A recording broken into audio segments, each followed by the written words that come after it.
Gaspar.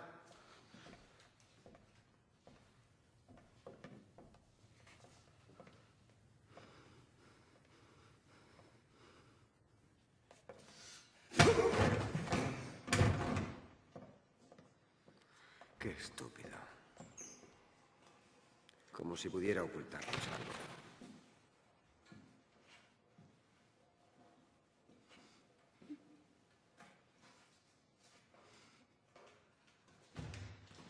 Mira, Adelina, el pobre Gaspar está agotado de tanto entrenar. Así que vamos a dejarle descansar.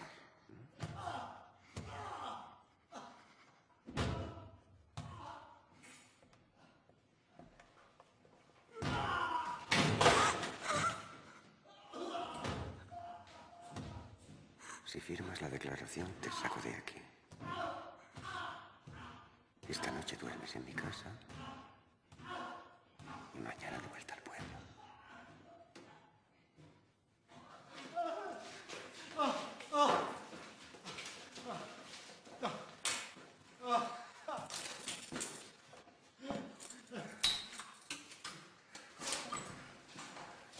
Vamos a dejar que se lo piense. Vámonos.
Gaspard!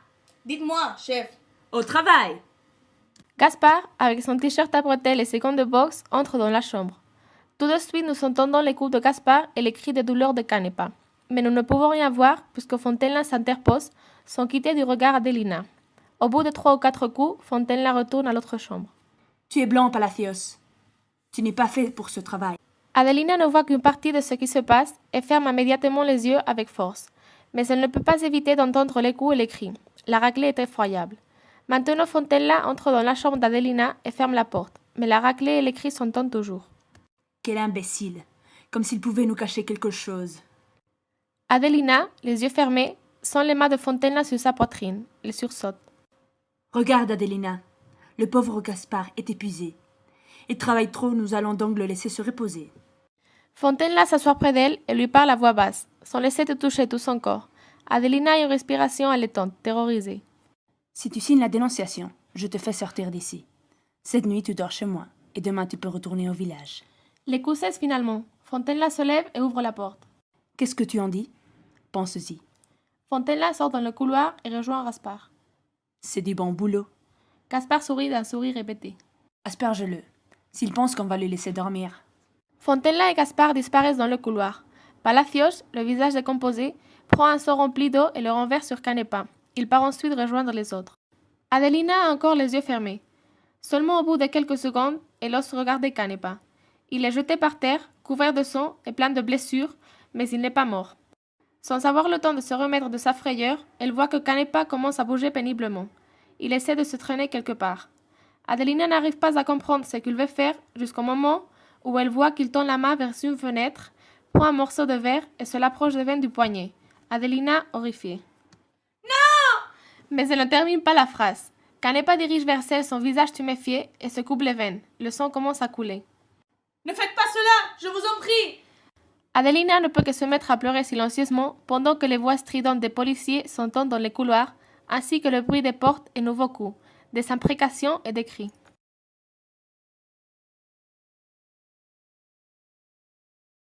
Dans de nombreuses interviews avec le scénariste et metteur en scène, nous observons qu'il insiste sur le fait qu'à travers son film, il n'essaie surtout pas de faire voir l'extrême dureté et violence de l'histoire qu'ont vécu les jeunes filles, puisque le spectateur ne pourrait pas le supporter sur l'écran.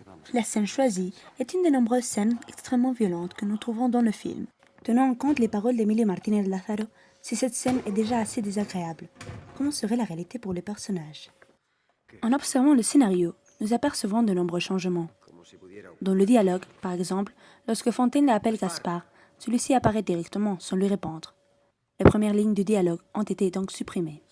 Ensuite, lorsque Fontaine la quitte Adelina et Canepa, il ne rejoint pas Gaspard ni le félicite de son travail. Il ne renverse tout de même pas de l'eau sur le torturé.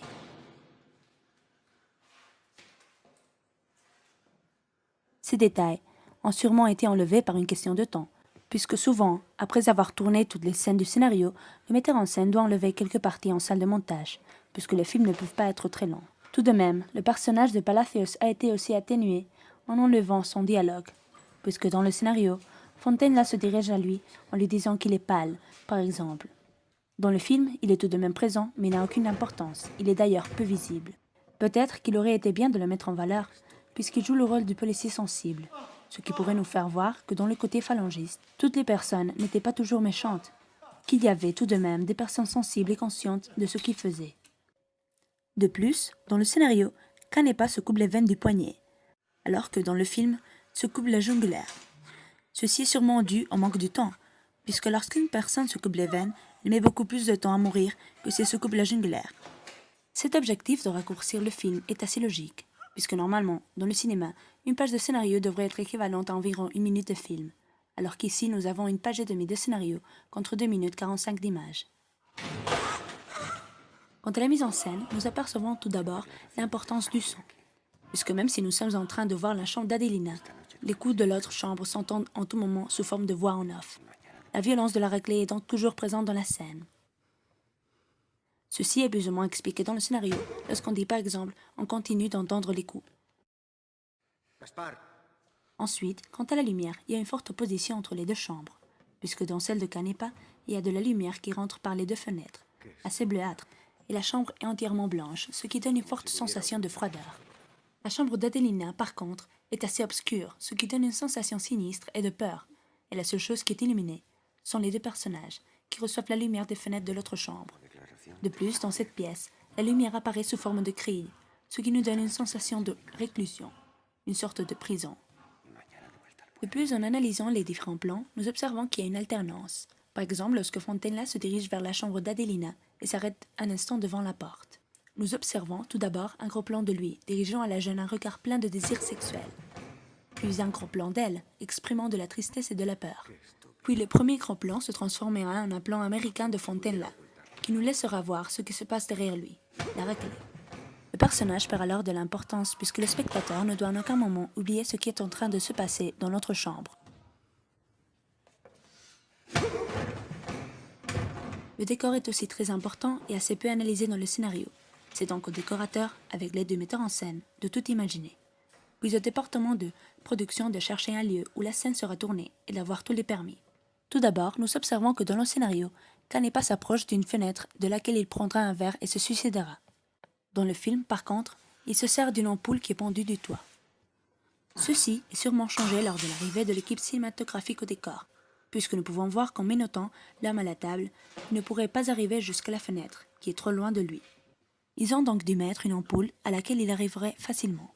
Si le décor avait été précisément pour le film, le décorateur aurait déjà pensé à cela et aurait mis la table plus près de la fenêtre. Nous pouvons aussi voir que leur Canepa ferme la porte, un des verres situés à gauche est cassé, ce qui nous fait penser qu'un autre torturé a dû être bousculé vers la porte et l'a cassé.